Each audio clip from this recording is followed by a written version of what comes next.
Okay,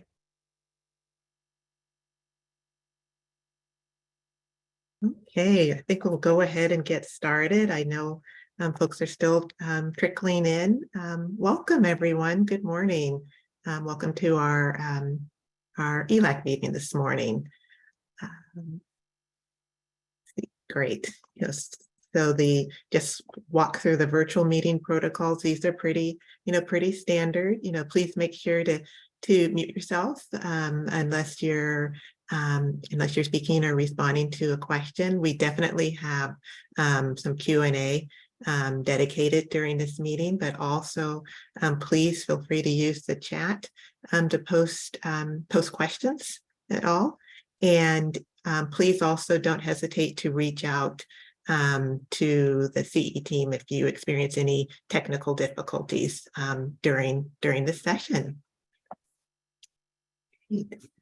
So in the way of introductions, what we're going to do is introduce one another through the chat. So if you could, in the chat, please state your name, where you're located, and your role. If you're a ELAC member, a regional advisor, a member of the public, we'd just like to know who's here in the space this morning.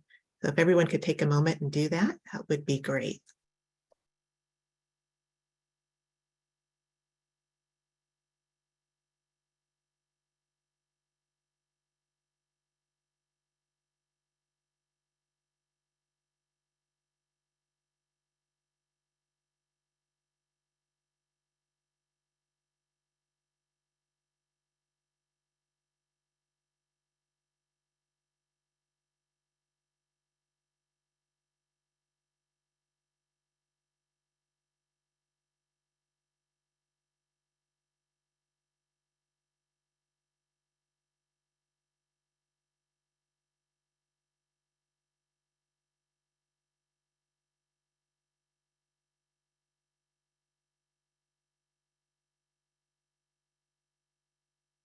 Great, I see folks are starting to introduce themselves through the chat.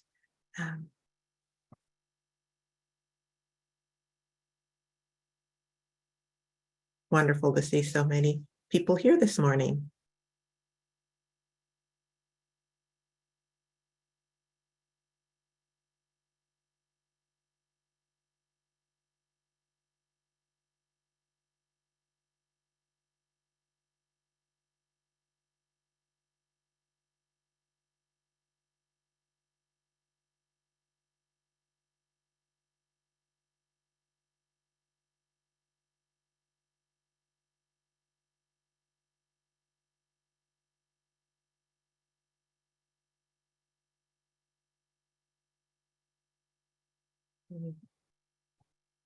I think, Erin, we can probably move on to the next slide. We're going to take a little time to review and vote on our meeting minutes. So copies of the meeting minutes were sent out in advance for review. And maybe Jessica or Erin, if you can, thank you, Jessica, you're so quick. Jessica just placed the link in the chat, so that way you can access the minutes. And we're going to give a few minutes now for everyone to review, and then we will take a vote. So maybe let's take a couple minutes right now to take a look at those meeting minutes from April.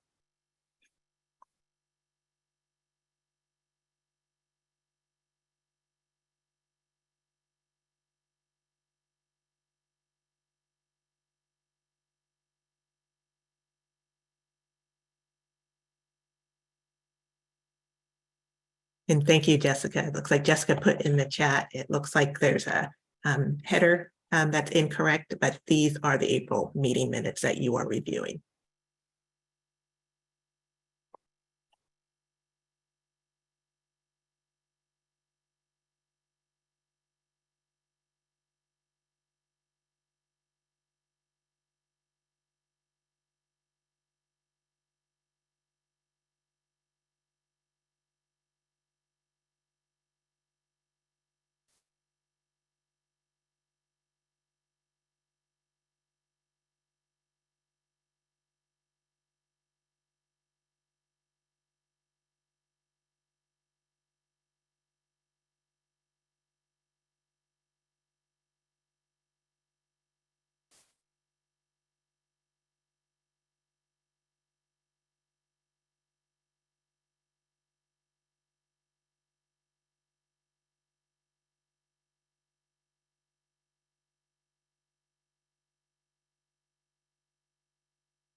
I put it in the chat, but I just wanted to note that I was placed both as present and absent in the attendance on the minutes.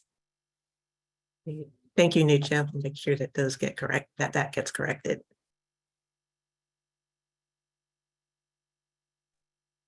Is my memory correct that you were in attendance, right?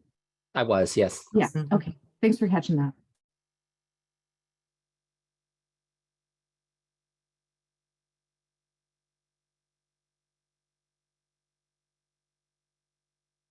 I'm going to give about 1 more minute to review those minutes.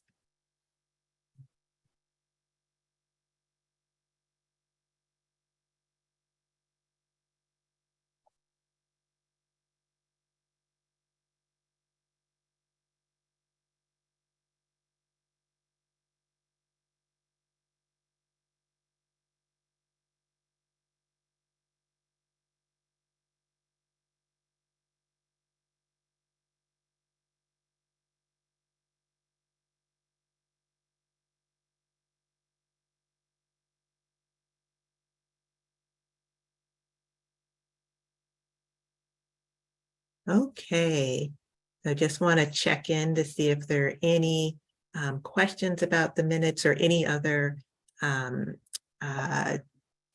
sort of editing that needs to be done to the minutes. It looks like we need to make sure that there's a date correction, so it's very clear that these are the April minutes, and we definitely need to make sure that Nucha is reflected as having been present, because I remember you at the last meeting as well.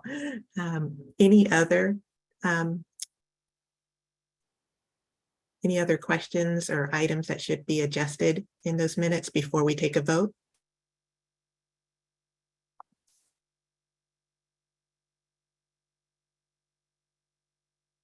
Okay, so what we'll do next is we'll vote on the April meeting minutes with those corrections, knowing that those are coming. And as a reminder, only ELAC members and regional advisors vote. So please place your vote in the chat. You can indicate thumbs up, thumbs sideways. Thumbs sideways means you can live with it, or thumbs down. It's fine to either write your vote into the chat if you do not have the symbols to use. So please go ahead and vote at this time.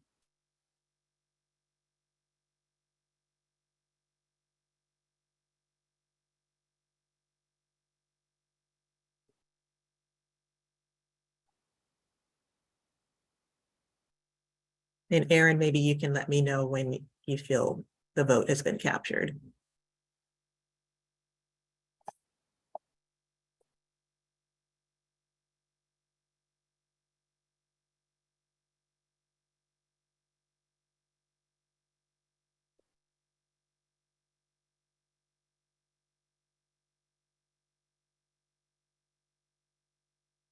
Looks like we might be missing a couple, but almost everybody has voted. So I think Okay, comfortable. we're good to move on. Moving on. Okay, great. So next item is the feedback loop. And for those who are new in this space, the feedback loop is an example of a standing item at ELAC meetings. It's a way to provide updates and follow up on questions that were raised during previous ELAC meetings. You should have received a copy of the feedback loop either by email. It was also posted on the DCYF site. And I believe Jessica is about to, or may already have, pasted a link in the chat to access the feedback loop document.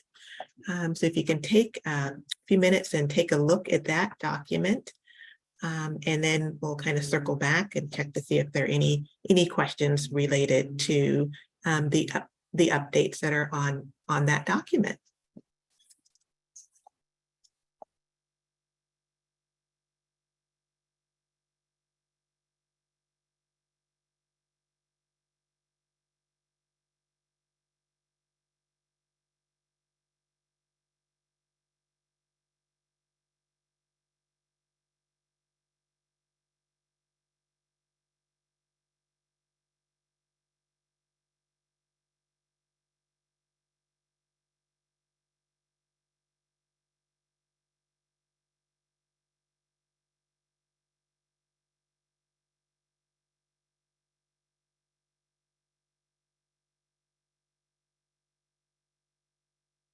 give about another minute for everyone to review the feedback loop.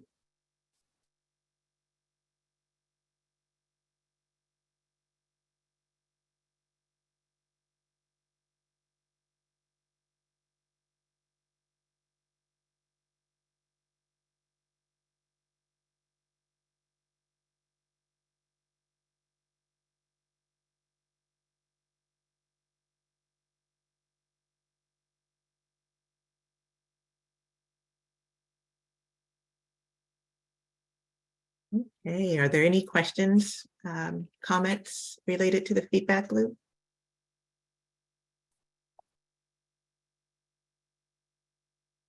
You probably noticed the one item there, that recruitment announcement for ELAC Executive Committee. One thing that I'll add to that is that Lois and I, as you know, we are currently sitting on the executive committee. We do have the third open chair available. And what we plan to do is actually also try to draft a little job description, because just to give a little more information in terms of sort of the roles and the responsibilities as it relates to serving on the executive committee. So we're going to work on that, and we hope to have something drafted by the August meeting for everyone to see.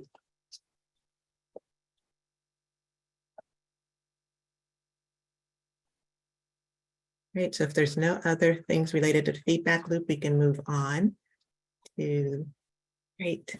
So the state agency and partner updates and regional coalition updates are an example of another standing item at ELAC meetings. And I see, thank you, Jessica, for posting the link in the chat.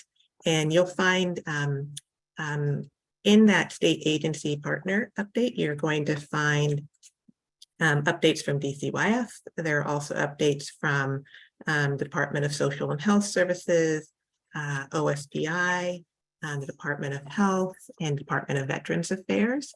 And I also believe there may be representatives from each of those agencies here in attendance who can address questions that come up as you're reviewing those updates.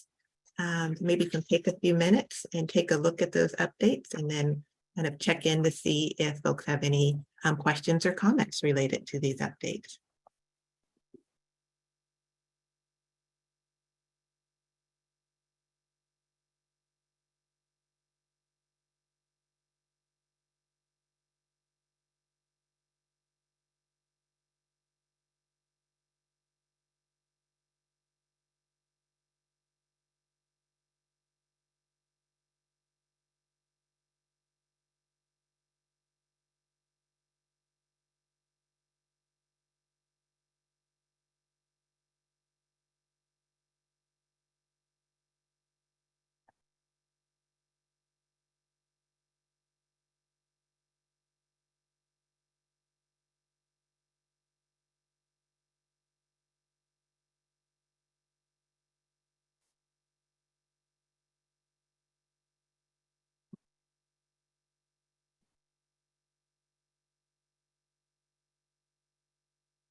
And I'm going to give about one more minute for the state agency partner updates.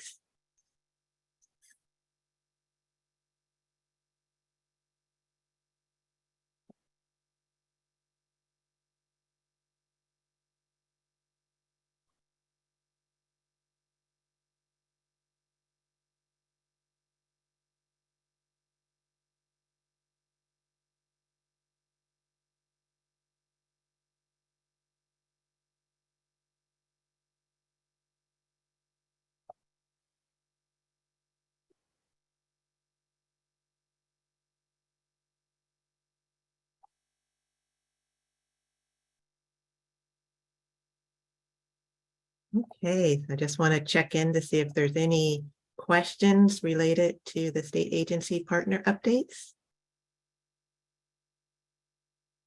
Maybe I can also check in with Aaron and Eric just to see if there's any comments that you want to provide related to the DCYF updates that are contained within that document.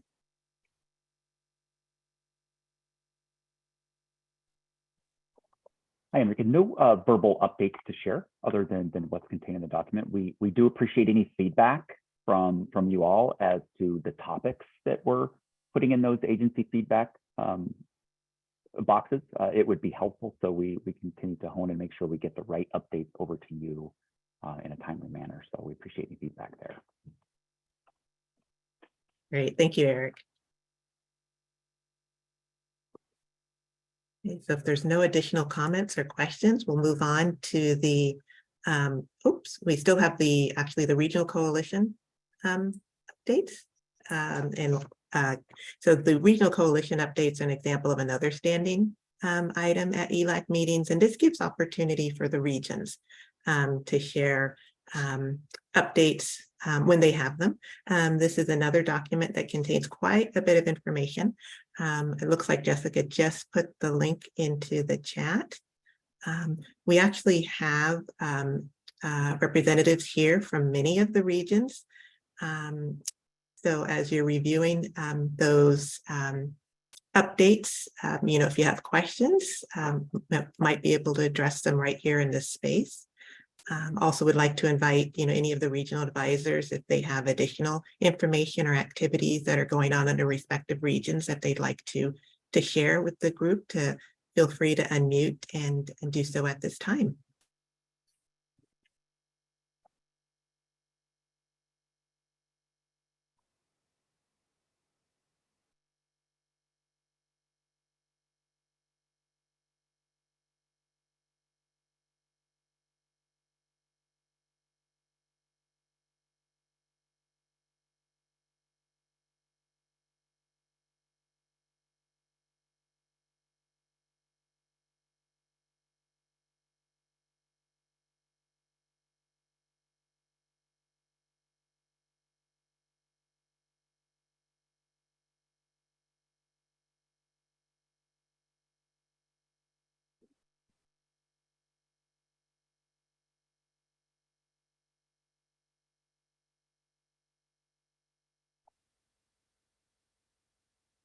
And contained within that document, you'll also see there's Washington Communities for Children update as well.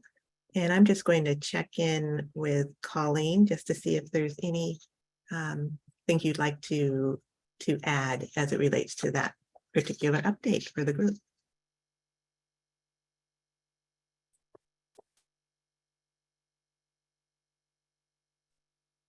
Not at this time. Thanks, Enrica. Great, thank you, Colleen.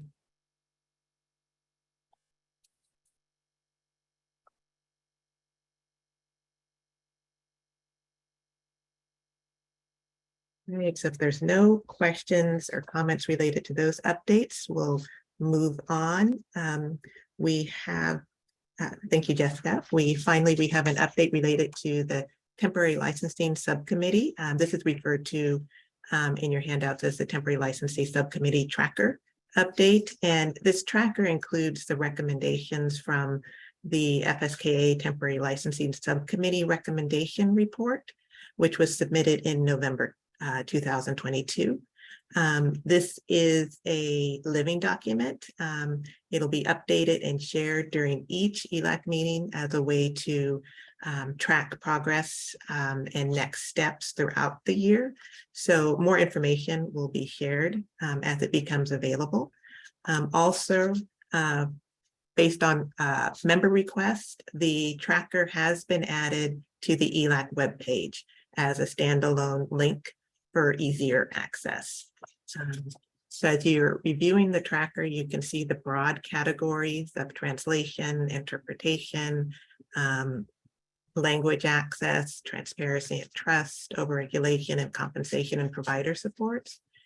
And you can also see recommendations and whether it's a priority item for ELAC or provider supports work plan, and things of that nature.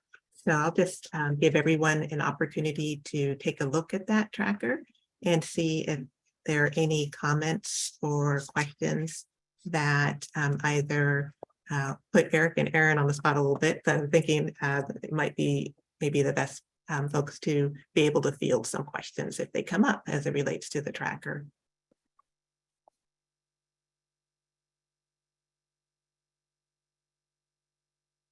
Elisa is here as well to help Oh. out with any licensing specific questions. So Great, thank you, Erin. Can't see everyone on my screen, so it's great that Elisa is here as well. I definitely recommend the licensing questions go to her.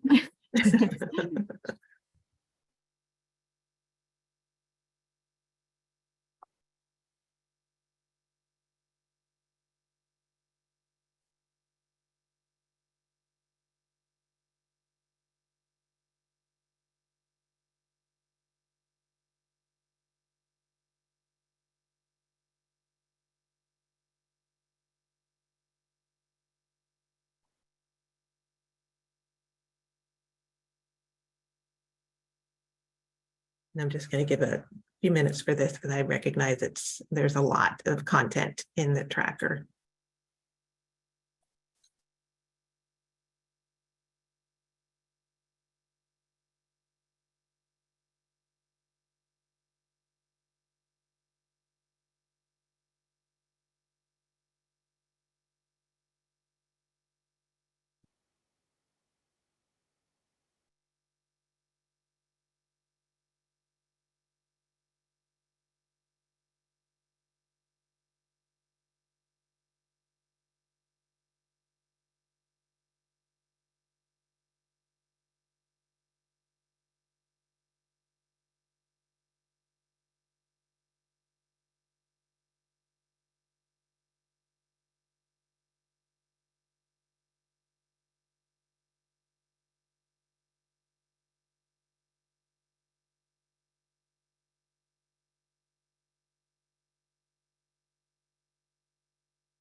Rika, it looks like Susan has a question. It does, yeah.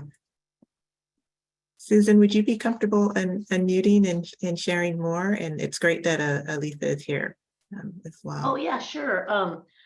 Having participated in developing these recommendations, the concerns that were raised in the recommendations made were because there was an unmet need. And so if number 4 was, schedule quarterly meetings between licensing and so on and so forth, I don't believe that would have been a recommendation if the answer, which is, currently ELAC and provider supports is the solution, then that must not be working because this came up as a recommendation. So I think the intent here was to not just throw it back onto provider supports and ELAC, but to have a conversation about what needs to change to make this recommendation not be needed because the needs of providers are being met.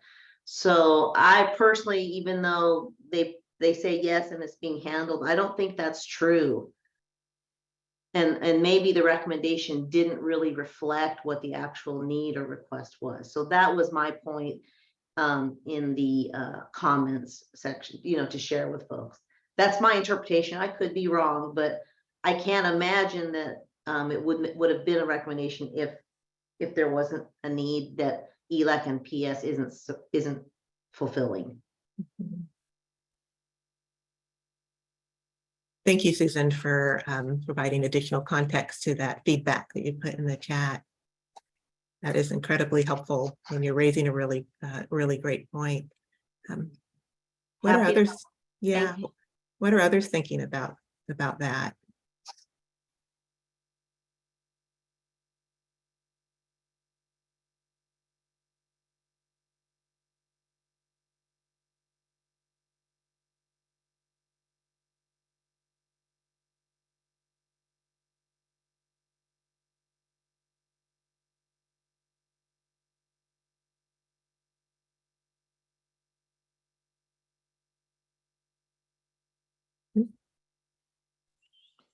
This is Sandra Nelson.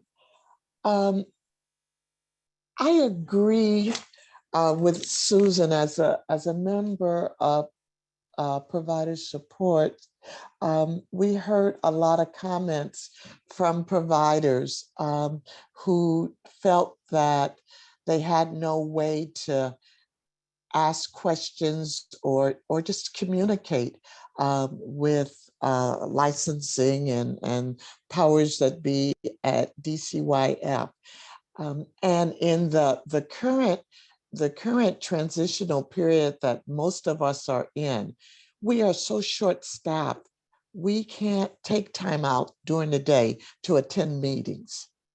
So if we could have something quarterly that's kind of off schedule, whatever, that everybody knows in advance, and just give providers an opportunity to interact with the different sections of DCYL would help a lot in this times of us feeling a little isolated.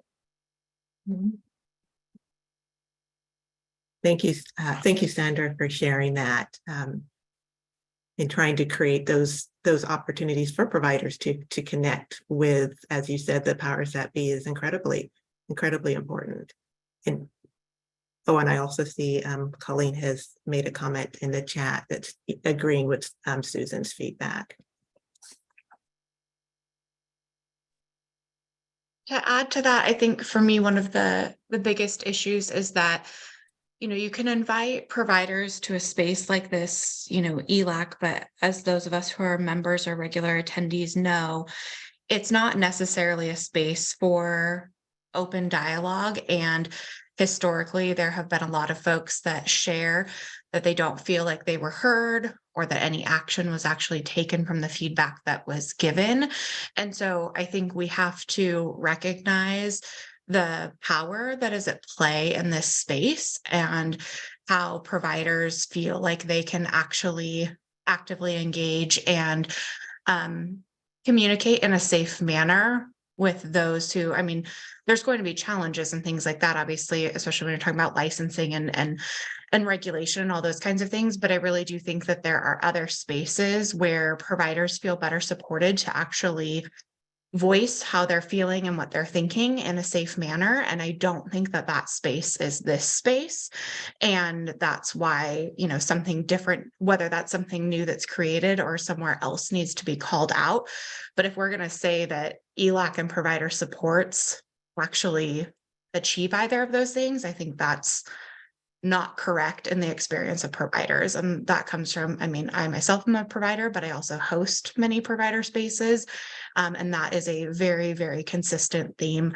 It hasn't improved, hasn't really gotten worse, but it's consistent that providers don't feel like they can voice their opinion in this kind of space, and those who choose to do so don't feel heard.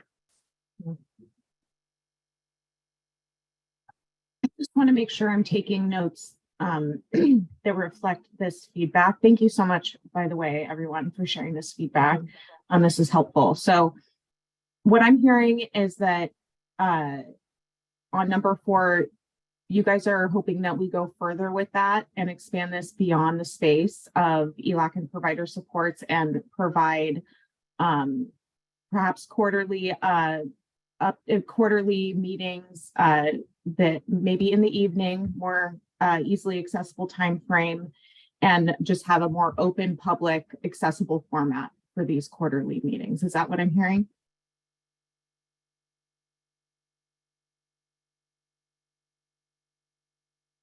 Yes, Oh, and go thank you, ahead, Erin. Susan. Yes, it looks like we've got some hands up, and also I just want to get to the comment in the chat, and then I'll go to the 2 hands. Alisa, I was commenting, curious if a regional approach would help meet the need better too. Great thought. Others please share thoughts too here as to some ideas and approaches that might be better. I think Colleen raises an excellent point about power and recognizing that. And Susan raised the excellent point that we wouldn't have number 4 listed as a recommendation if there weren't some issues related to that. Let's see, I'm going to go with Susan first because I think that was the order in which the hands. I'll go Susan, then Ruben, then Debbie.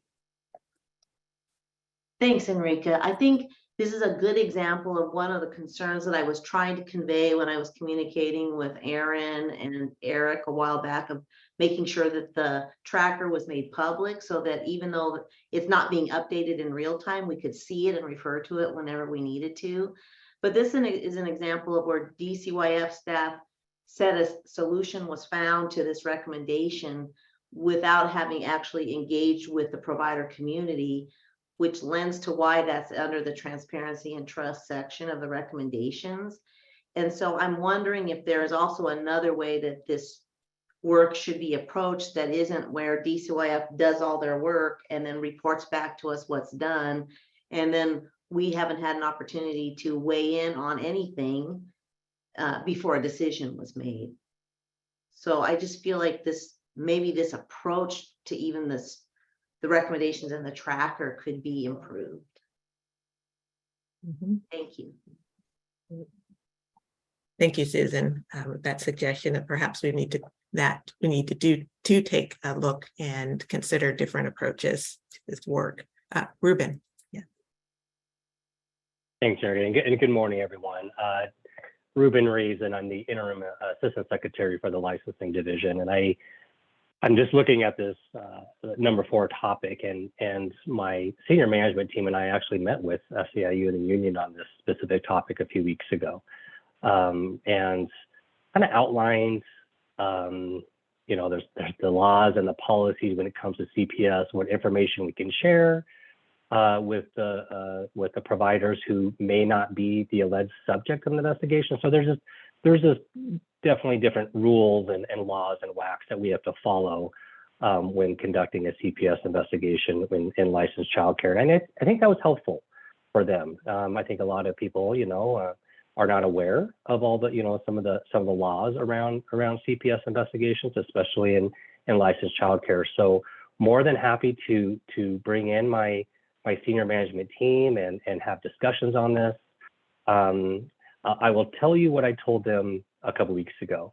My expectations is that every investigation, whether CPS or license complaint, is done in full transparency as we can, with respect and professionalism, and that is definitely the expectation. So if there's concerns how an investigation is conducted with CPS, then I want to know about it, and so the supervisors and so the area administrators, because that is our expectations. Great. Thank you, Ruben, for sharing. I'm going to stop for a moment before turning to Debbie. I just want to check in with Aaron. Are you capturing everything or need any?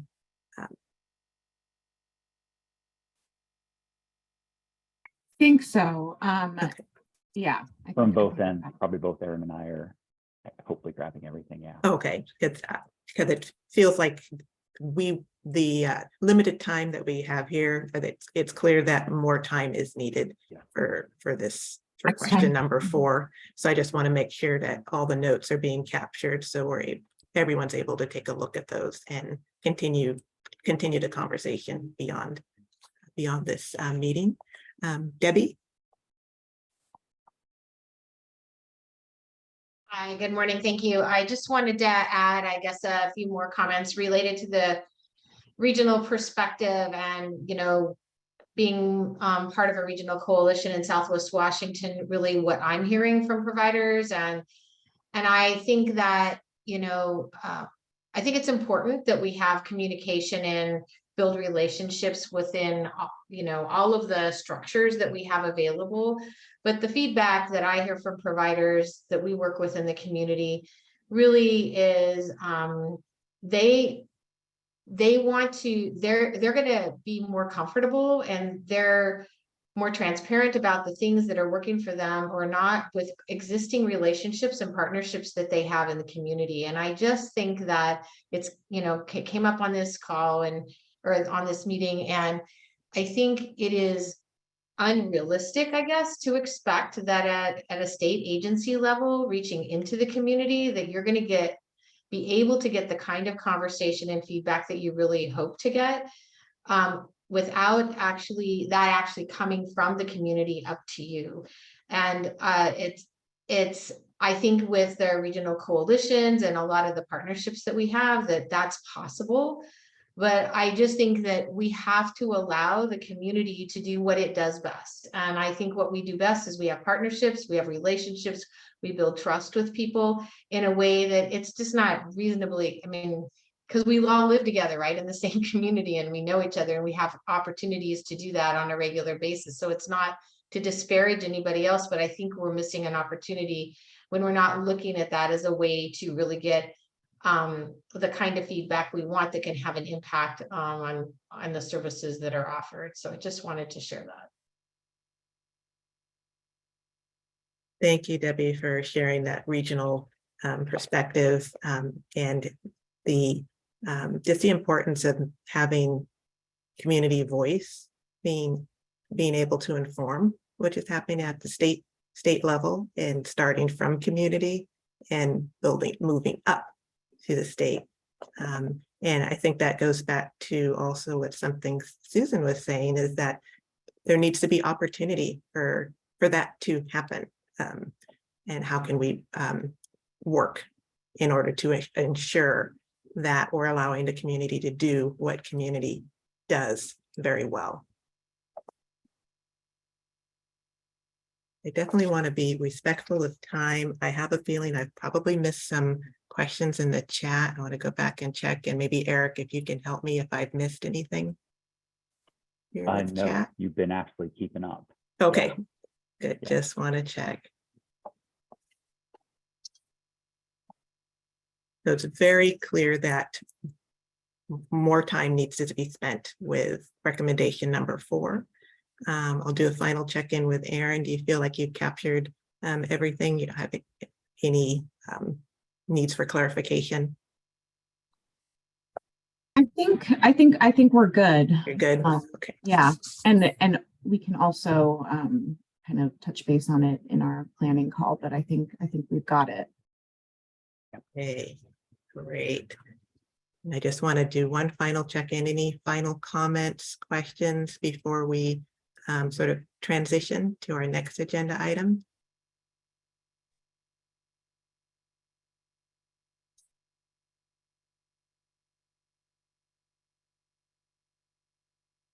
Okay. Thank you, everyone. I see that Jessica put in the chat just a way to capture any final reflections. We can certainly take a look at that. And with that, I see that Lois has joined. Welcome, Lois. Wonderful to see you. And Lois, I'll just turn it over to Lois so she can introduce the next agenda item on the agenda. All right. Thank you very much, Enrica, and the rest of the community engagement team for facilitating today. I had some things I had to be absent for, but it sounds like you guys I came in right in time for a robust conversation, and looking forward to being able to engage a little bit more in that for provider supports meeting next week. So we're going to move on to speaking of provider engagement. We will have a presentation by Nicole Rose, who most of you, I'd imagine Nicole has probably already been part of the conversation earlier today. She's the Assistant Secretary of Early Learning. And then I did hear Ruben Reeves, who's our Interim Assistant Secretary of Licensing. And they're going to take us through a discussion about statewide provider engagement plans. And as most of you have seen, the discussion questions were shared out. I believe we'll have some time to split into groups and utilize Jamboard to receive feedback from everyone in attendance about the best way for them to partner with the field. So just as my clock is letting me know it is 11 o'clock on the dot, Nicole, I'll turn it over to you. Great. Thank you, Lois. And I just want to thank everyone for the conversation that we were just having. And I feel like this is a good segue into the provider engagement topic. And so hopefully we can take some of the threads that started in the space that we had just before this and continue that conversation. And one of the things that Ruben and I and others are really trying to think about is just that. What is the best way to engage? How are we really thinking about our community partners, and really wanting to think about how we can continue to strengthen this relationship. And so we have just a couple of things to share, but really want to make space during this time to hear from you all around what's working, what you think we might need to be doing more of, less of, or what we're paying too much attention to or not enough attention to, and just really think through our relationship together. So if we go to the next slide, our goal really, like I said, is to engage in a discussion today and hear from you all around what you think some statewide provider engagement plan should look like. I want to note when I say statewide, what we're really talking about is how are we engaging across the state and community, and what does that look like? So as we sort of come out of the end of COVID, the end of the public health emergency, we're really wanting to think about how we're getting back to some of those in-person engagement with providers and strengthening those relationships. And there is a lot happening, whether it's in licensing or whether it's childcare access or implementation of state-funded pre-K. And we want to partner with you and continue to build those relationships as we think about what that work looks like. I'm just going to pause there and see if there's anything Ruben wants to add before we go into sort of the timeline that we're looking at here. Thanks, Nicole. I appreciate it. And like Nicole said, and Debbie, I just want to, when you were talking about, the community and engaging, I mean, I was 100% agreeing with you. On behalf of the licensing division, we're climbing out of the pandemic as well.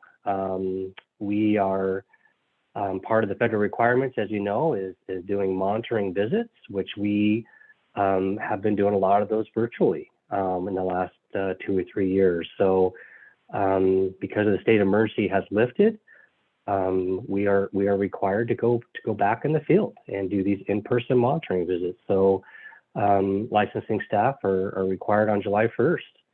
To do all 100% in-person monitoring visits. So, and I'll be honest with you guys, we have about a 25% staff turnover rate in the licensing division team.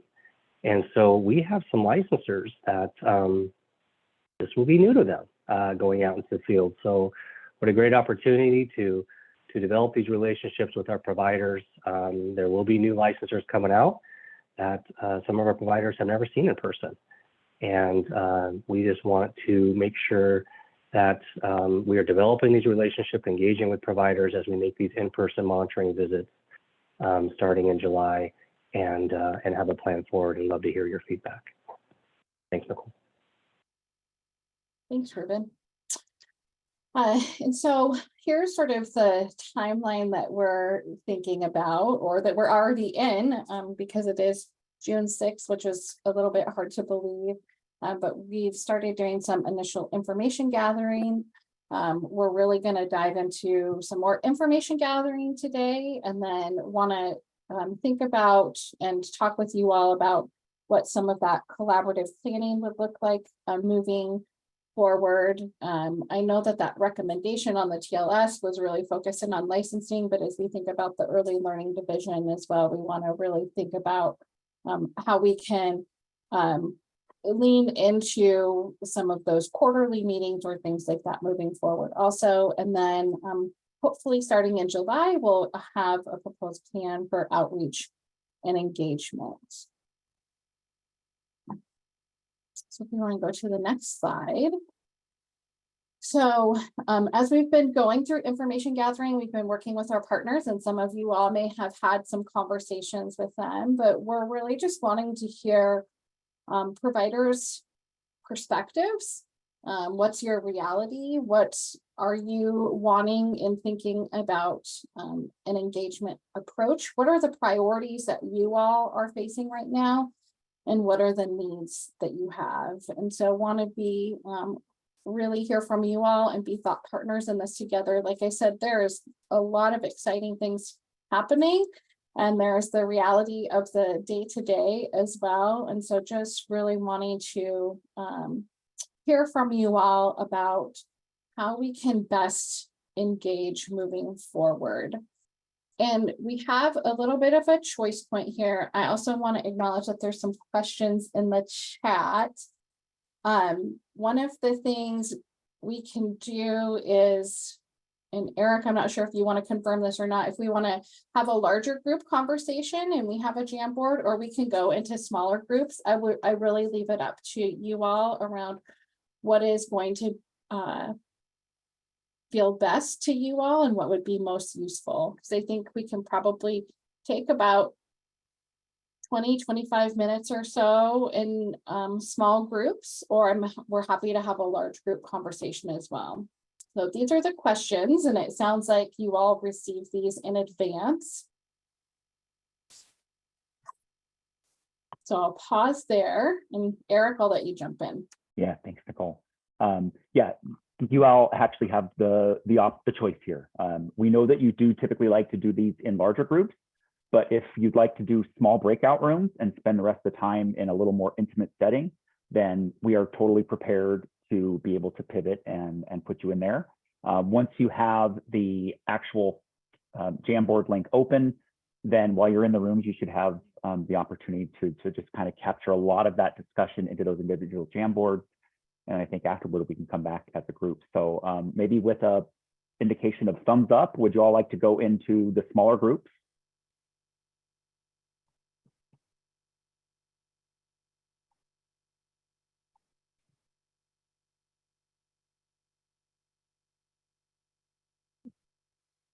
Or maybe a thumbs down could be staying in the large group.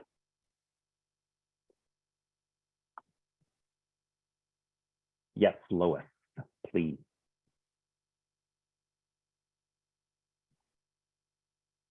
No, wrong button. Oh, great.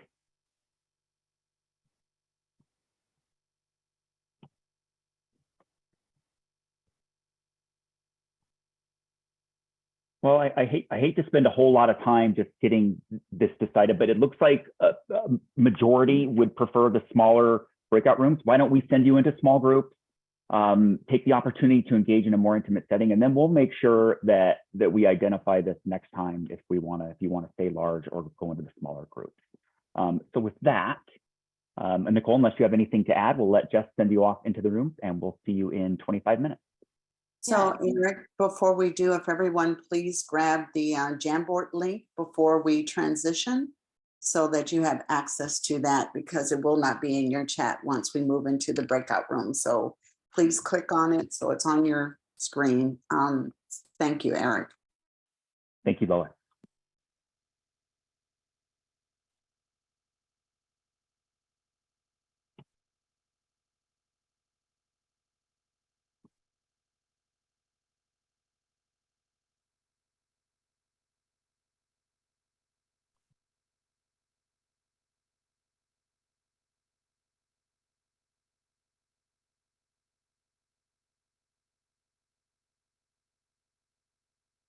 Okay, welcome back, everyone. I see there looks like a lot of engagement and conversations in the small groups, and just really appreciate all of the information that you all shared on the Jamboards, including sort of what's working well, what we should be thinking and focusing more on, where we're not paying enough attention. So really a lot of great and helpful information. One of the things that I was thinking about as you all were in the room was what is the best way to close the loop on this conversation? And I actually close the loop isn't, I don't even think the right terminology here. I think, how do we continue this conversation, but how do we, I think, share back with you all what we're learning in these conversations and what our next steps are, just because realizing that August is the next big meeting, which seems like a bit of a ways away. And so I'm just curious what that would look like to you all. And also let us know if you want us to leave the Jamboard open. We've sometimes done that if you want some more time to put some more information on there. But does it make sense to come back and have a follow-up conversation in August? And maybe do we have some sort of ongoing check-in about how things are going? It's a question I have. And then just also want to provide space if there's anything that you all wanted to share from your groups that you make sure that we hear that's maybe didn't get on the board or that you just want to amplify.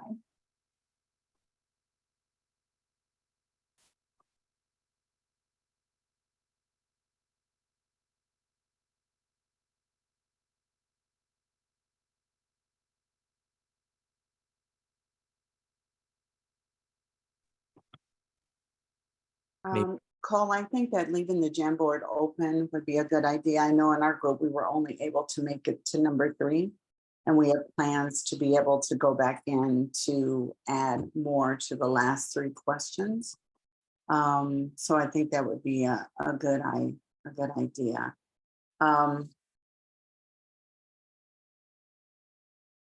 Did anyone else have their hand up?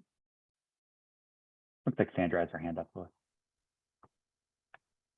I would like to have feedback and updates on how your conversations, input are being received and worked on.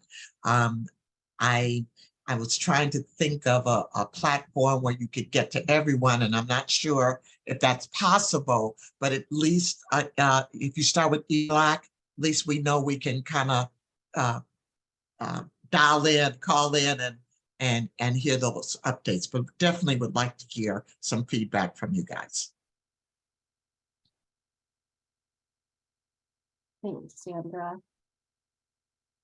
And we are going to have some of the same conversation with provider supports as well, and also talking with Washington Communities for Children and some other spaces. I see Nietzsche has their hand up.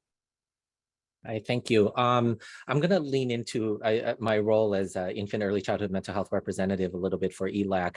And I'm going to speak pretty broadly here. One, because I'm not a provider in the early learning space, but one of the things I think that we look for, or we hope that providers would provide for young children, are positive, responsive care and learning environments. And one of the principles that we work by in infant and early childhood mental health is that those relationships play out in a very parallel way. And I think that one of the things that I'm picking up is that providers feel quite a lot of stress and anxiety around some of these processes that exists as a part of the rating and quality assurance system that is in place. And I'm wondering how well that actually is playing out or paying off for the early learning system. We know that for young kids, and for adults by parallel, that stress and anxiety doesn't really allow us to be our best selves and to do our best work, that we're not able to learn and we're not able to reflect when we're stressed out.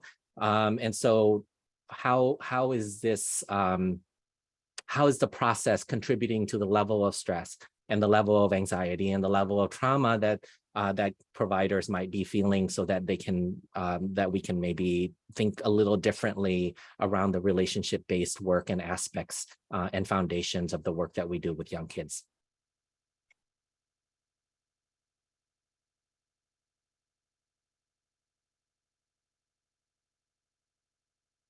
Thank you for that. And I really appreciated the parallel process comment.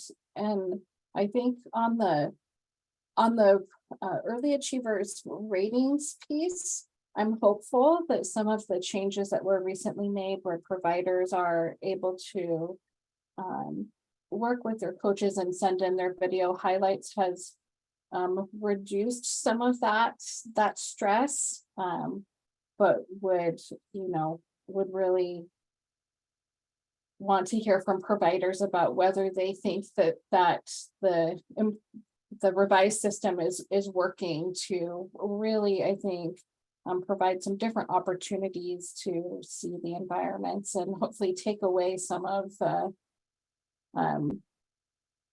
feeling like you're coming out one time and you just have one time to show what quality looks like. But it's something we can certainly continue to pay attention to.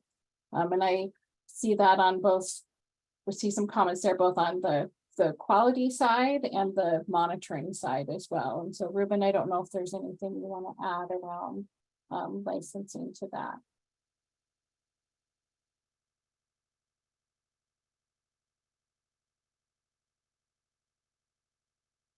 Yeah, I agree, and I welcome further discussion on this too. I think we're all on the same page on this.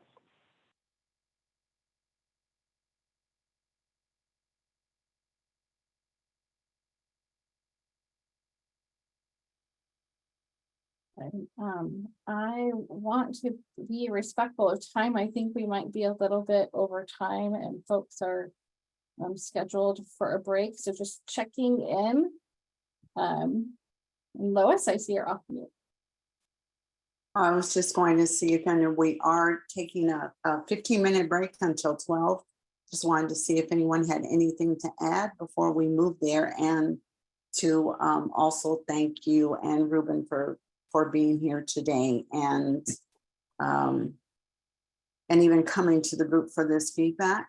And I'm looking forward, as I think Ms. Sandra Nelson had said, about how this information is going to be incorporated into the work plan for the early learning division. And that it'll be, taken as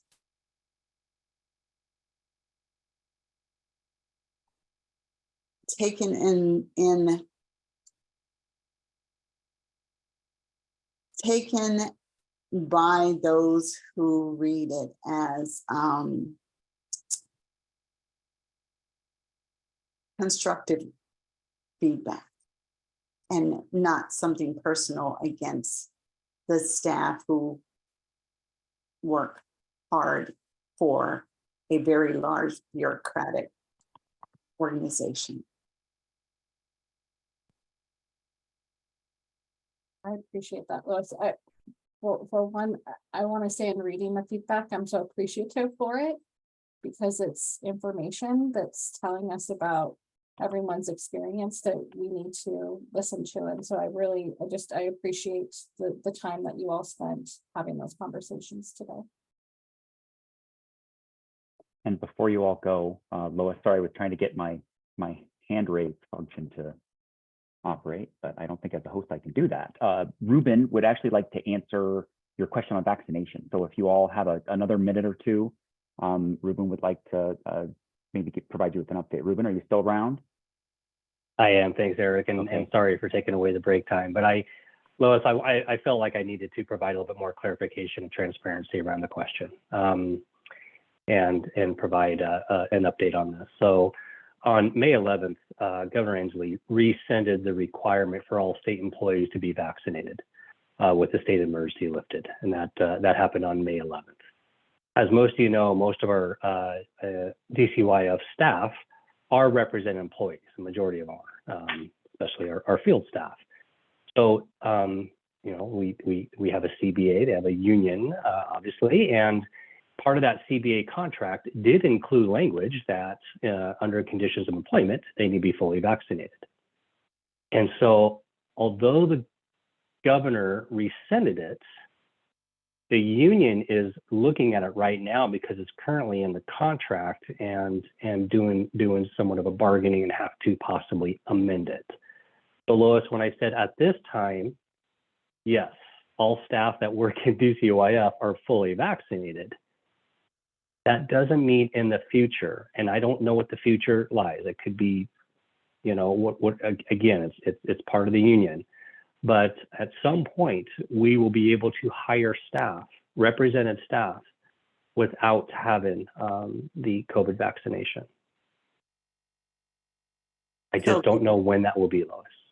Okay, so if the contract is amended for those staff who elected to go, and I know this is a bigger conversation, but it's something that you can also include in the feedback loop, since you said that you're short staffed, and I'm sure that the mandate might have had something to do with that for some folks' choices.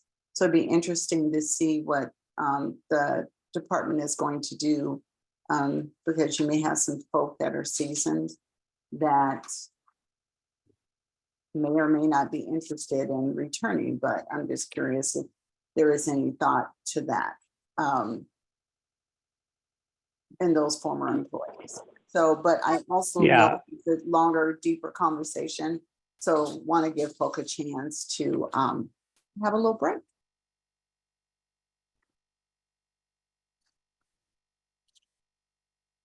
Thank you, Lois. Since we are a bit over for our break, would you all like to take the full 15 minutes, or is everyone comfortable with a 7-minute break to keep us on task? Lois, what do you think? Eric, I think let's just go with returning at 12. And if folk need a little bit more time, they can always go off camera and take it. Okay, very good. All right, thanks all. We'll see you at 12.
All right, all, welcome back. It is 12 o'clock on the notes.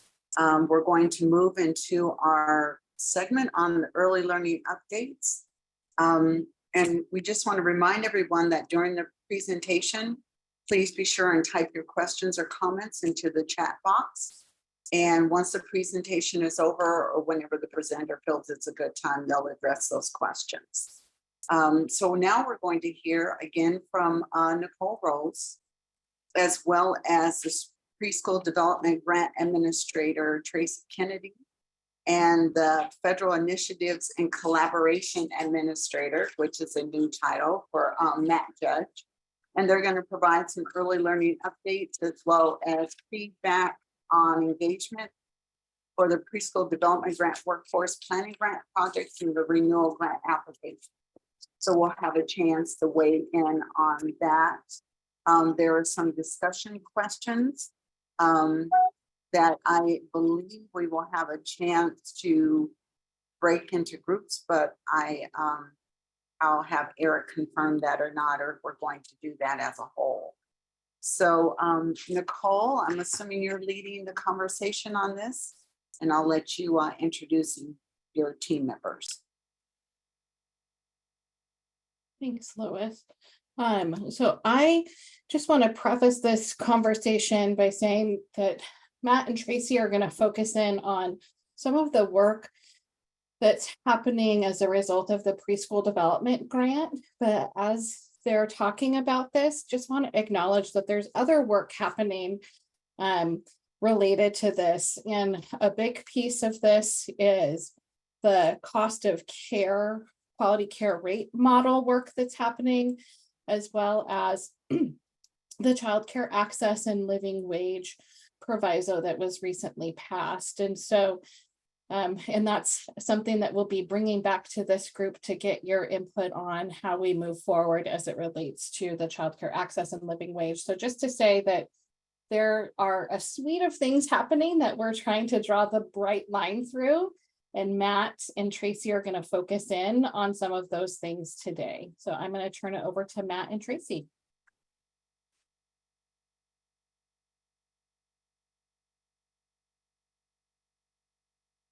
All right, thanks, Nicole. And there's the yellow box. You know, you can hear me. And thanks to all of you for having the Preschool Development Grant back. As always, we are very grateful for our time together. As Nicole said, I'm Tracy Kenny, and I use she, her pronouns. As a former child care owner and director, and then school district early learning and ECAP director, having conversations like this is why I chose to join state service. Is to really help bridge those two worlds. Now I lead the Preschool Development Grant team, which is located in our Federal Initiatives and Collaboration Unit that Matt leads, and I'm gonna let him introduce himself in just a second. And we are in the Early Learning Division. So helping to practice saying that and getting it out there that we have this great new unit in the Early Learning Division. Matt, how about you introduce yourself real quick, and then we'll jump back. Hey everyone, as Tracy and Lois mentioned, I'm Matt Judge. I'm the administrator for the Federal Initiatives and Collaboration Unit. In addition to Preschool Development Grant, that also brings together the Head Start Collaboration Office and then my universe, which is Child Care and Development Fund. And it's really kind of my background in subsidy work and licensing and other early learning spheres that has me colliding with Preschool Development Grant and this labor market analysis piece that I'll be discussing later. Perfect, thank you. So like Matt said, today we're going to review some background information regarding the Preschool Development Grant, and then talk about the engagement plan for some of the projects funded by the Preschool Development Grant, or PDG, and have a conversation with all of you about what successful and meaningful engagement with this group looks like. So next slide. Here's the federal description of what the Preschool Development Grant is. Because like we talked about the last time we were here, it's not about preschool development. It is, what's important is to think of it as a systems building grant. And here you can see that the Preschool Development Grant is a federal grant that states compete for, that supports early childhood systems building. So from data in the needs assessment to strategic planning with the early learning coordination plan to system supports for families and the workforce. The goal is system integration and coordination, which we will get to talk about more today. Let's go to the next slide, please. I know that at our last ELAC meeting, I went into pretty deep detail about the funding and the projects of the preschool development grant. So today we want to focus on visualizing the grant award in 4-year blocks. In 2018, we received our first year of a planning grant. And then in 2019, we won 3 more years to implement what was in that planning grant, right? And so now that that work is concluding, we have won this, again, the planning grant. So it's a 1-year grant. And we're going to put some positive vibes out there. We are looking to, in 2024, receive a renewal grant to do that work that we're planning for now. So that'll give us our second 4-year block of preschool development grant funding. That application is going to be due in the fall, and it will definitely involve more conversations with you all in October and August too. So next slide. But we've done that. Okay. So since the preschool development grant is a systems building and coordination grant, you will find projects funded with these dollars led by teams across DCYF. And here are a couple examples from the Early Learning Division and Family Supports, but also I could name projects led by the Office of Innovation, Alignment, and Accountability, and in Child Welfare, the Office of Tribal Relations, etc. So it really is seated in the Early Learning Division, but you might hear of the projects in other parts of DCYF. So let's go to the next slide. Just a title slide. So we're going to talk about the Preschool Development Grant Planning Grant. So that's the newest one. And at a very high level, the purpose of our current 1-year planning grant is to invest in early care and education to support families and children, to expand access to high quality care, and to support a comprehensive mixed delivery system. And let's look at what those projects are. So here's our slide. You've seen it before. We've been using it for years now. What we're looking to demonstrate, though, here is that all of the work that is in progress in Washington under the Preschool Development Grant umbrella. I've added the new PDG planning grants in the white boxes to the work that the renewal grant is finishing up this year. And this is what we looked at in depth last time. But today we're going to focus on the planning grant and create an initial engagement plan, get some ideas with you on what you like to be involved with as we move forward. Next slide. Looks a little bit like a bunch of Easter eggs, but what this is it's all of the projects in the planning grant and their initial ideas around engagement and advisory groups. Y'all are on here a lot. And we know that there can be written updates, there can be asks for input in writing, in person, etc. So we're really interested in knowing what is most meaningful to you and the best use of your time. But before we ask for your thoughts on that, Matt is going to use the project that he's leading as an example of how a project might come to ELAC with an update. And so I'm going to turn it over to Matt. And then we'll talk about your advice and we'll court some ideas on a Jamboard. But really just looking to have a conversation with you so that we're using your time wisely. I'm gonna check okay, no questions. So Matt, I think I'm gonna turn it over to you. Sure. Could you move the slide back one, please? Before I move on, I just want to pause for a second and just make sure there are no questions for Tracy on what we just went through. I know for a lot of folks that would be review, but there may be other folks on our call today that are newer to preschool development grants. So I just want to make a space for a moment on that.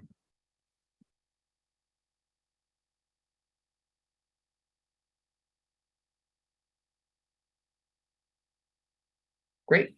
Well, if everybody feels good about that, I want to hop into discussion of the labor market analysis piece of this workforce planning grant.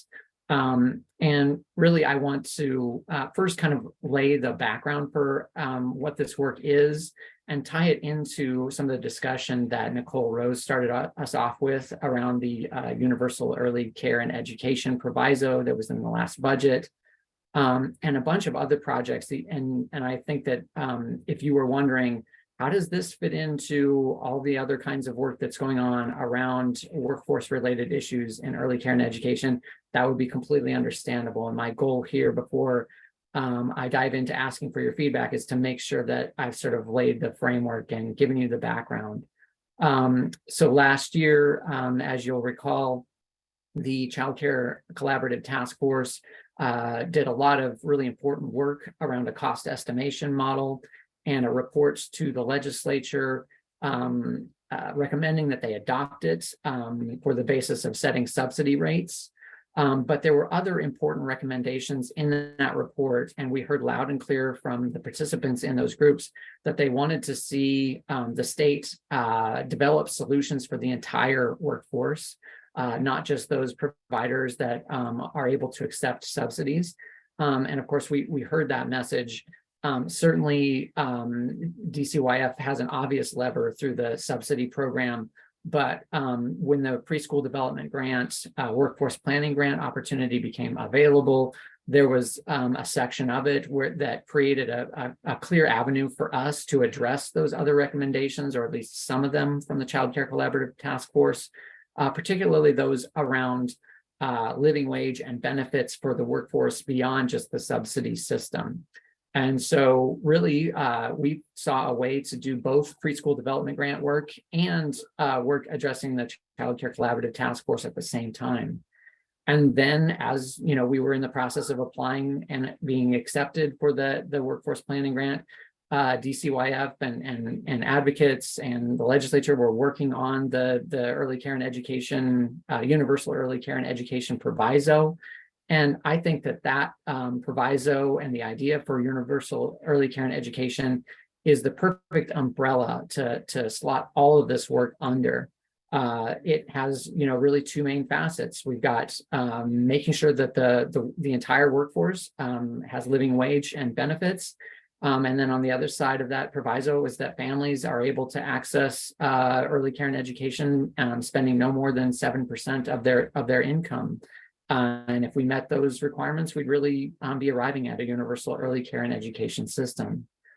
So diving in to get specific about this labor market analysis project, first thing I want to dispel is this is not market rate survey. So just want to eliminate that. This is different. As was discussed earlier, there's really important work going on around subsidy and the cost estimation model and developing a rate model that's consistent with that. When I think about the labor market analysis under the workforce planning grant, I'm thinking about the rest of the workforce that either is only using subsidy as part of its revenue or is completely private pay. And how would we get to living wage and benefits consistent with the universal early care and education proviso for them? So the other thing is the time frame around this project. The workforce planning grant, as Tracy mentioned, is a one-year project. And so the idea is to try to do some really gap analysis around where we are and where we'll be once we have the subsidy rate model in terms of living wage and benefits for the rest of the workforce, and try to produce some analysis by the end of the year around that. And so these are the broad goals on this slide around this project. Again, with the long-term goal of universal early care and education as our primary focus, we want to analyze the current ECE system, the gaps between the current market, the way it functions, also subsidy, and the true cost for providers to do their work, given the age of the child, quality levels, geographic location, and all the other workforce implications, again, to the best of our ability within the time frame of the planning grant. We want to engage with stakeholders, and so I hope that just being here in front of you today accomplishes at least a down payment on some of that. We want to engage ELAC and other stakeholders, also tribal nations and experts for feedback on our approach to the analysis, the actual analysis itself, and the implications. We want to deliver a report on sustainable compensation and benefits to the entire ECE workforce. So really, we're looking at that workforce outside of subsidy with this. So again, the report, our goal is for the end of the calendar year here. So we're hoping to accomplish a lot in a short amount of time. Any questions before I proceed to the next slide? All right, next slide. So here's where we are right now. So hopefully you get the sense that we're trying as best we can to engage early. And of course, want to come back as this project gathers steam. So what have we done? We identified a research partner to help us with this analysis and help us develop the reports. This is Western Washington University College of Business and Economics. It's a really natural fit because there's a high likelihood that they will help us with the work going forward on the subsidy side when we do the cost study that we'll be required to do every 3 years to support the rate model we've discussed. So that means that they'll be in touch with both the subsidy side of this question and then this whole the labor market beyond the subsidy system. So they're our partner engaged to do this work. Recently, we convened a panel of experts. We got advice from folks inside and outside the agency on experts, in academia, in the federal, in the economic sector, just to look at what are the assumptions that we go into this with. What are the pieces of data that we want to try to analyze that already exist that would help us identify what our gaps are toward living wage and benefits for the entire workforce, and what data would we need in the future. And then I think a lot of what the feedback we've heard was really around, this is literature that DCYF should be aware of and Western Washington University should be aware of in going forward with this analysis. So we're digesting the advice and the literature that we got, and feeling, a little better about the analysis plan that we had going forward. And then we've done a little bit of planning around engagement with ELAC for one. We'll be in front of provider supports talking about similar stuff next week. And then we're getting on the schedule for Indian Policy Early Learning Committee as well, and just want to get your advice today and going forward about how we best engage on this particular project.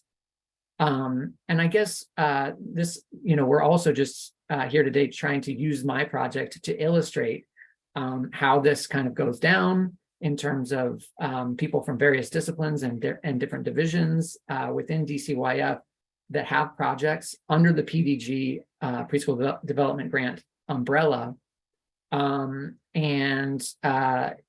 might ask you for advice about how you want to engage on them. The different projects do different things. And I guess the other thing that I'd note is that because these projects live in these other divisions, the staff may look at the work as just part of their division's work and not necessarily with a really specific PDG focus. And so I think it's DCYF's job to make sure that all of our stakeholders that we work with understand the connection to PDG, but also understand that those projects live in those different initiatives. And that's kind of where I'm coming from as well. So next slide, please. So with that in mind, I hope that the next section of this can really be for you and to get your feedback on how we go forward with engagement on preschool development projects generally, and then hopefully specifically on mine, the one I just described for you, the labor market analysis. So in a moment, staff are going to help us get you over to that Jamboard. And we're not actually going to break out into separate little groups because I want to make sure that you have as much time as possible to do that, provide that feedback. And sometimes breakout groups can not be conducive to that. And these are the questions that you'll see over there on, I think, a couple different Jamboard pages. Since various DCYF teams lead the PDG projects, how do you advise DCYF to engage ELAC on them? You can get as specific as you want. There was the slide around, I think there are 16 projects in total that Tracy had earlier, or just provide general advice, or anything in between if you like. And then on mine, selfishly, I hope that you'll tell me what you think about how you want DCYF to engage on that one.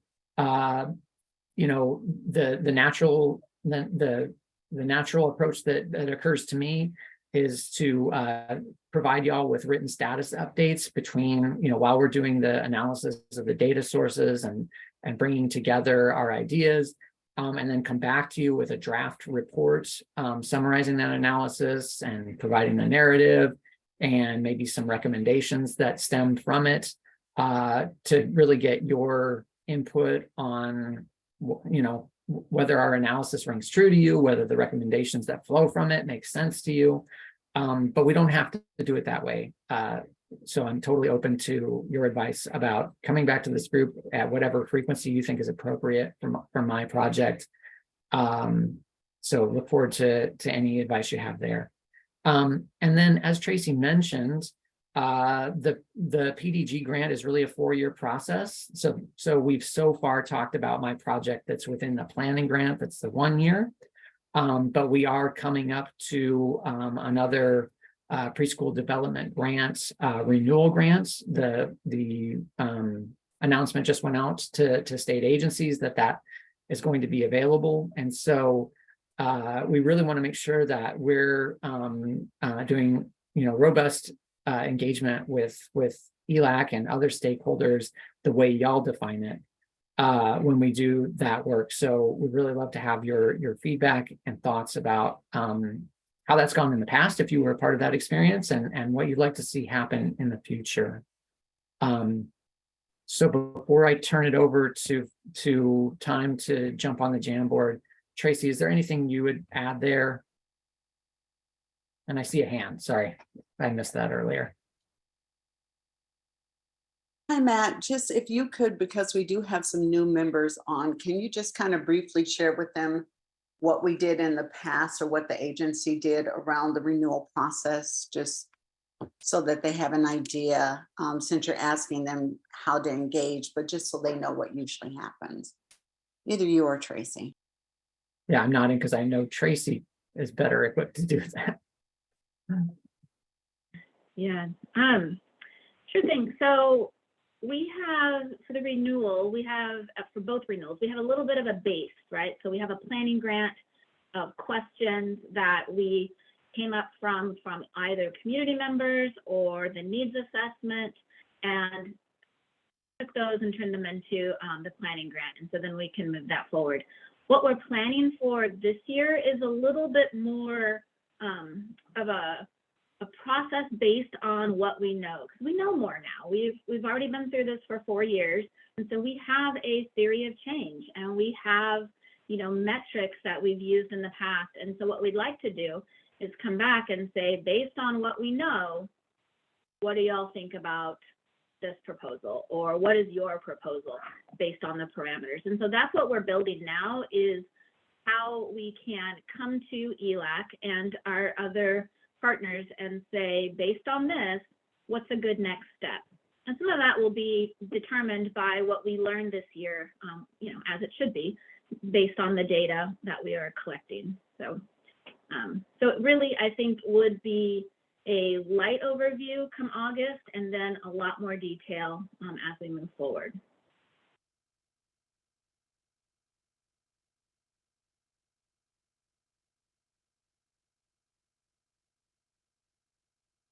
Oh, you bet, Lois. So the Preschool Development Grant has a web page on the DCYF website. I recommend just going over to the search bar and putting in PDG or Preschool Development Grant. Otherwise, we are located in the government relations kind of area, since it is a federal grant. So Tracy, before we, maybe that's something you can add, or Eric, to the feedback loop or our agenda, so that folk will know where to go to find that information. Yes, absolutely.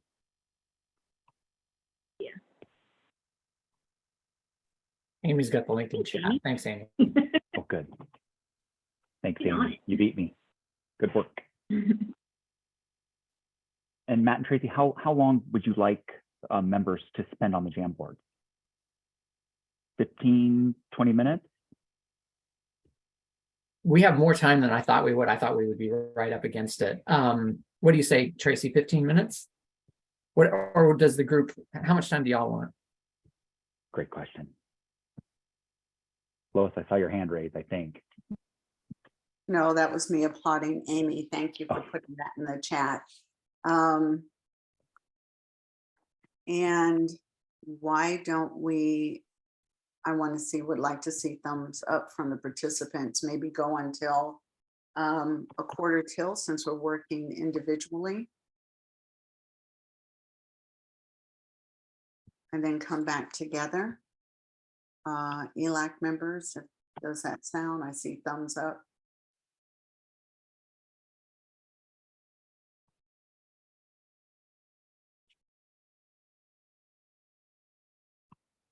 All right.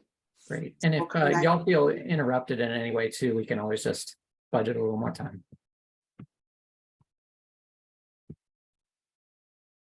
And then for ELAC regional ELAC members, regional advisors, and community members, if you have a question or have something that you want to share verbally during this time, please feel free to do so.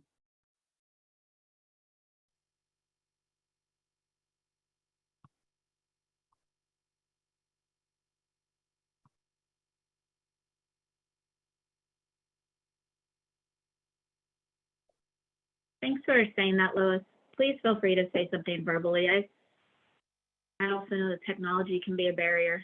So if you can't get in there or something's not working, you'd rather just talk about it, we welcome that as well.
Tracy, this is Lois. Quick question. Do the various teams right now underneath the PDG grant, do they provide updates to what they're working on right currently?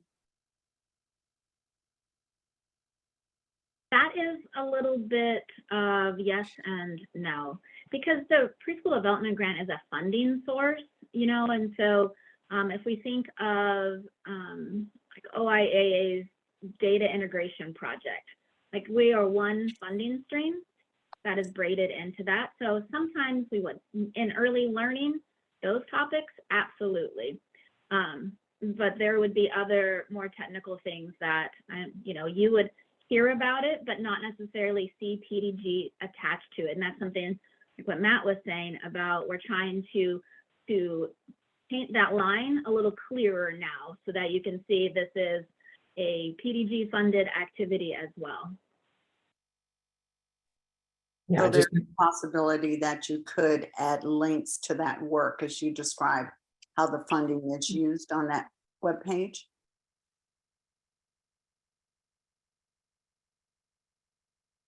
funding on everything on the webpage is funded through, has some funding through us. It doesn't mean it's their only funding stream. But absolutely all of those pieces are.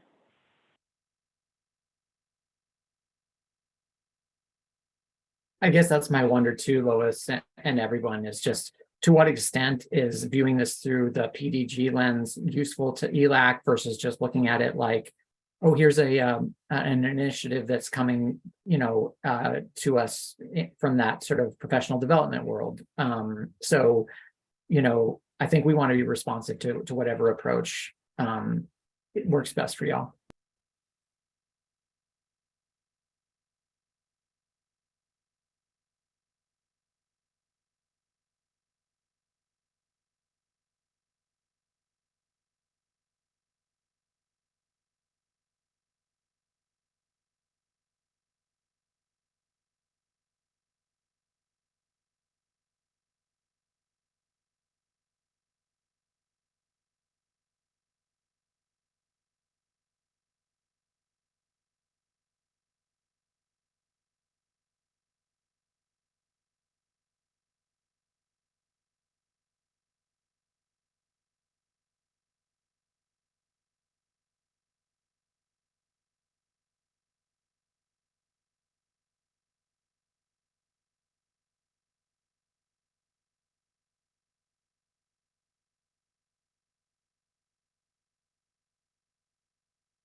Yeah, I thought I'd highlight Susan's question in chat there.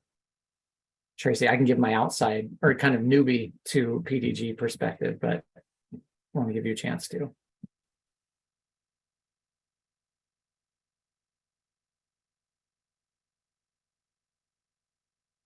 Okay, I'll go. I thought you were going to give me your outside newbie perspective. No, so I think, so the question is, if you're not seeing it, do PDG projects generally result in more requirements or expectations of providers? And I would say in general, we don't get that specific. PDG projects are more about creating things like, I think for providers, a good example is our shared services. And so at the PDG level, we have a contract with the Imagine Institute to do mentoring and support providers through there. We have a contract with Child Care Aware for the business of childcare support and trainings through that way. So it's really a system support. This grant is, the newest grant is very focused on the workforce. And, those are some of the things we're trying to find out. What are some of the questions we're answering are, what are the expectations on the workforce right now? And how can we align and remove any duplication so that the pathways are easier and less burdensome? Thanks for that question, Susan. And I'm glad that my new perspective is somewhat is in line with what Tracy's saying. I see the projects as supporting the existing system and giving us leeway to think in a more progressive vision about where we could take early care and education, given systems we already have in some cases. And when I look at my labor market analysis project in particular, I don't see it bent on additional requirements, but really analyzing what are the gaps in our state toward the labor force having living wage and benefits. And then I think that when we produce recommendations that might flow from that analysis, hearing from y'all, if you put this forward, that there is concern around additional requirements of providers and concern about potential coerciveness. I think that that's absolutely a great message to surface from the work, because it's true to provider perspective.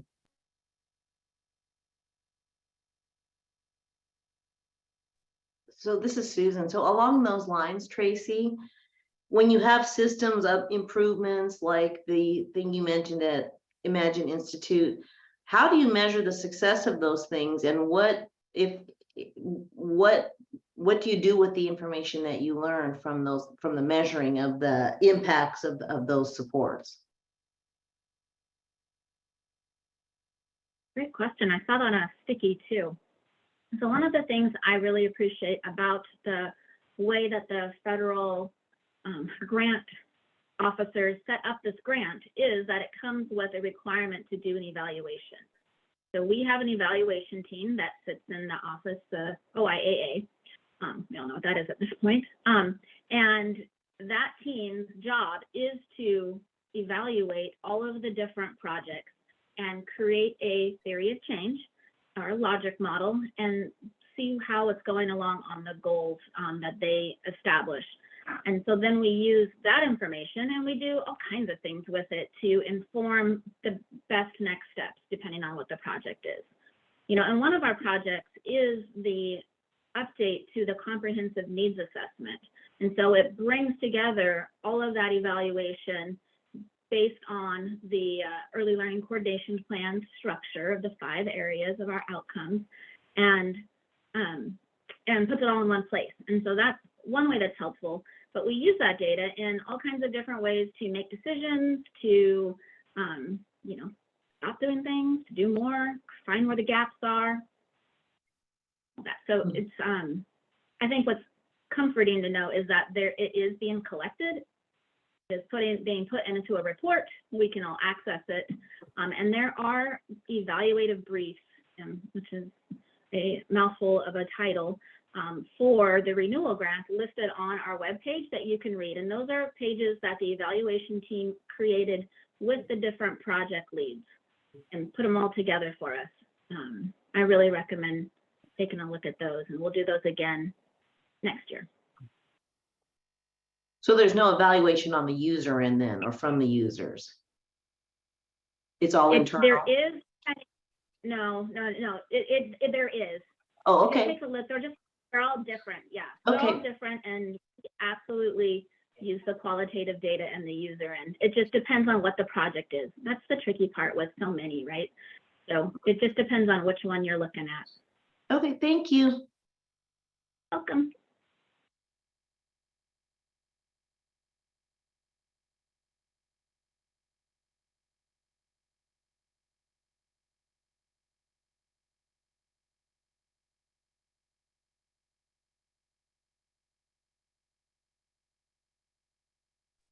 Hey, I'm seeing a bunch of feedback over at the Jamboard. Just want to thank you all for that.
Sorry about that, guys. My internet went down and back up again. I was just asking if you could share out with the group, one of you, how current funding was decided, the allocation, what you were going to apply for, what was the process last time?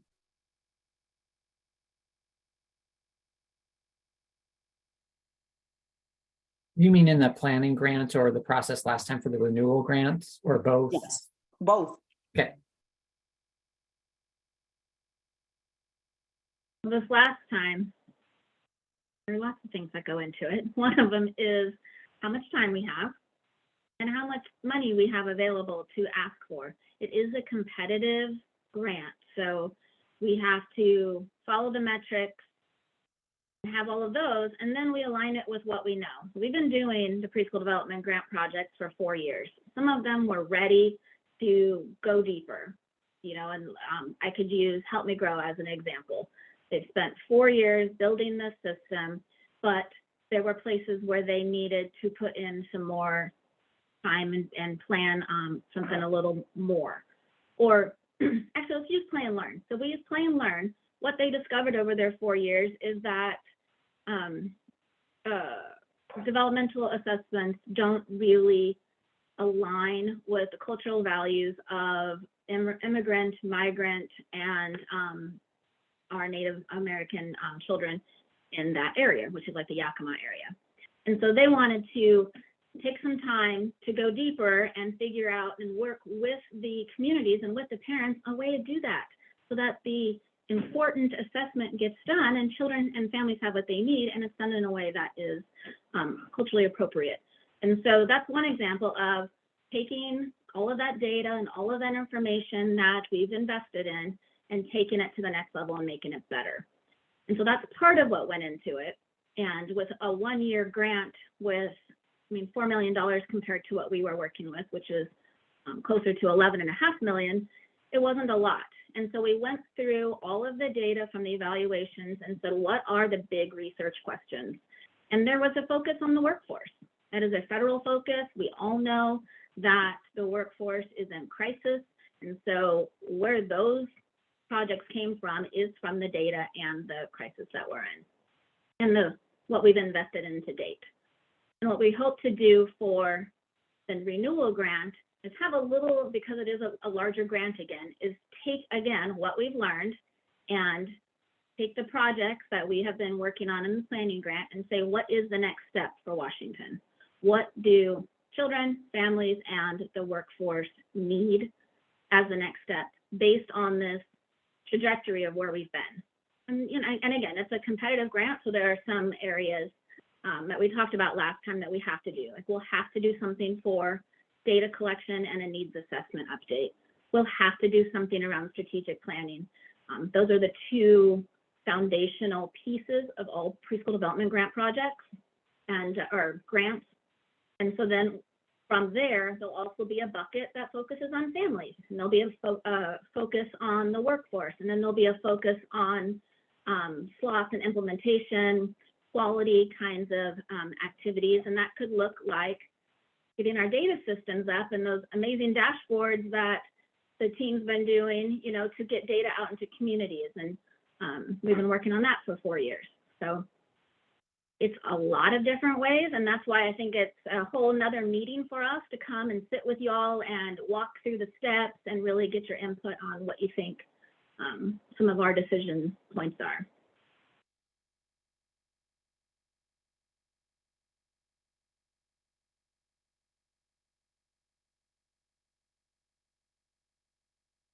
So as you know, I love setting myself up to come back. I love being here with y'all. So.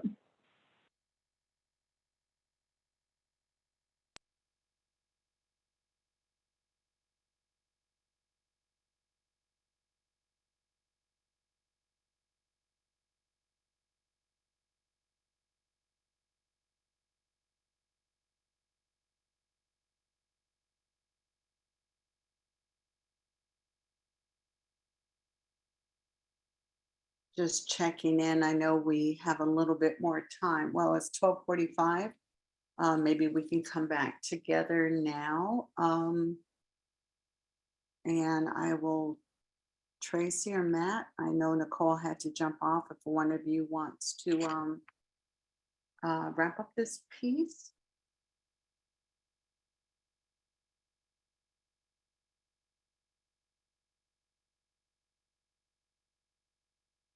I know we're a little early, but I don't see any new notes appearing on the Jamboard. I'll check with those in attendance and see if folk need a little bit more time, or is everyone good? You can just do thumbs up if you feel like you're okay.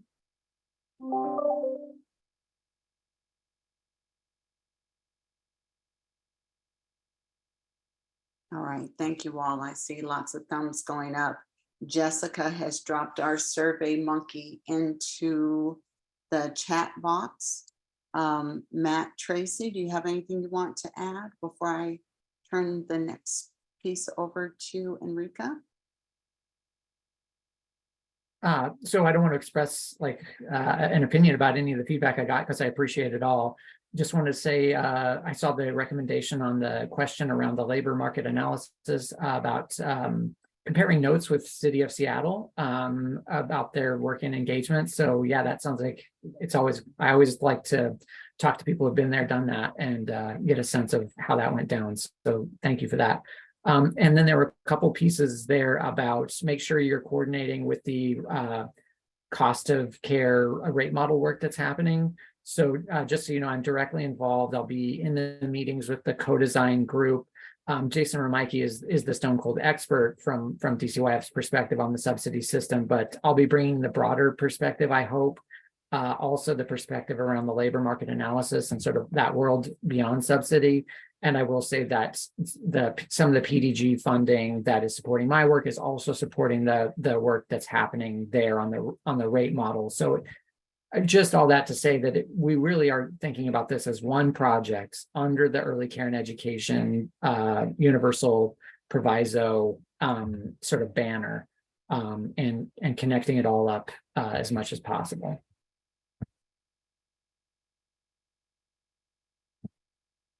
The only other thing I'll say, and I didn't see this come up explicitly in the feedback, but just made me wonder to what extent folks might not be clear whether preschool development grant addresses like specific cash grants to providers, for example.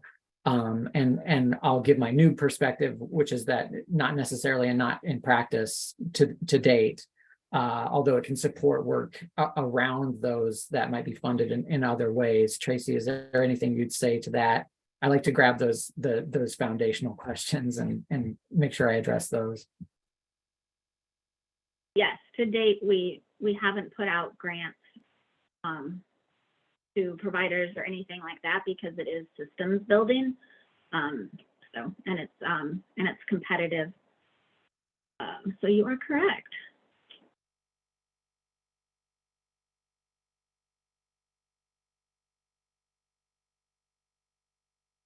I would like to say thank you for all of this. I appreciate all of this feedback, and anything else, like always feel free to reach out if you have a question or you want to know more about something. These are great ideas, and we're always here to talk. So just know if anything comes up.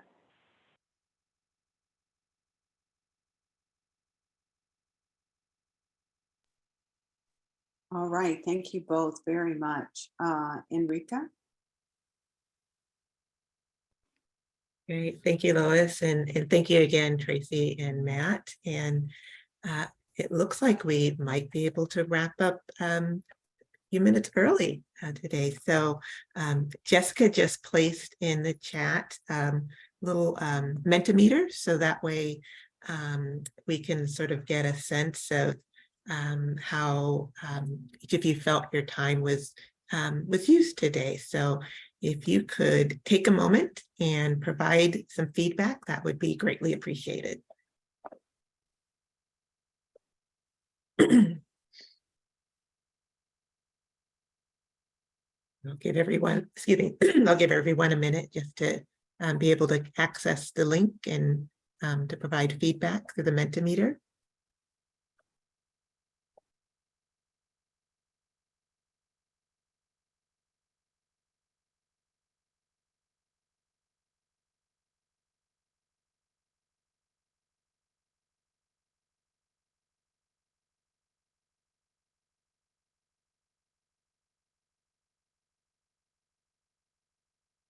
Maybe Aaron or Eric, you can kind of let me know when we can move on to the next, when I can move on. I don't see anything popping up yet.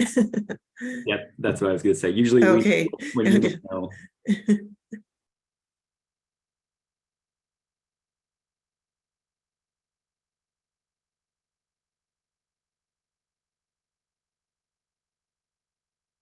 We had also thrown 2 different links in there. Oh, I think maybe that okay. might have caused some confusion. Okay. The first link, which is a SurveyMonkey link, Mhm. it relates to Matt and Tracy's presentation and a reflection on that. And then the last link here for the Mentimeter is a reflection or a Mentimeter on the overall meeting, which is what you see here in front of us.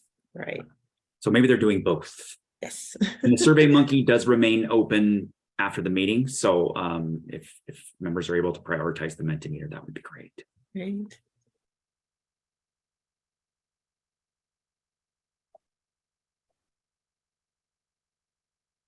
And maybe as everyone is working on that, I'll just say that our next meeting is a report development executive session meeting. And that meeting is scheduled for Tuesday, July 11th from 9 to noon. And then our next public meeting is scheduled for August 1st.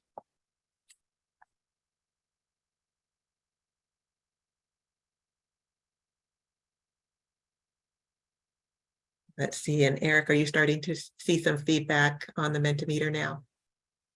Ah, perfect. Yes, it's starting. Great. Wonderful.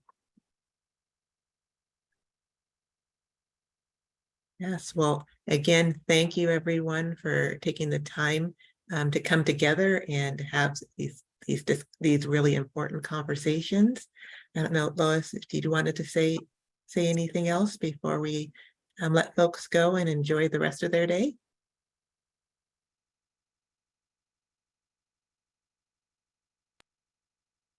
Oops, looks like we might have lost. Oh, there's Lois. Great, there you are. No, I'm here. Great, well, thank you, everyone. Again, as Eric said, all the survey links will be up after this meeting. So we really very much appreciate feedback and enjoy the rest of your afternoon.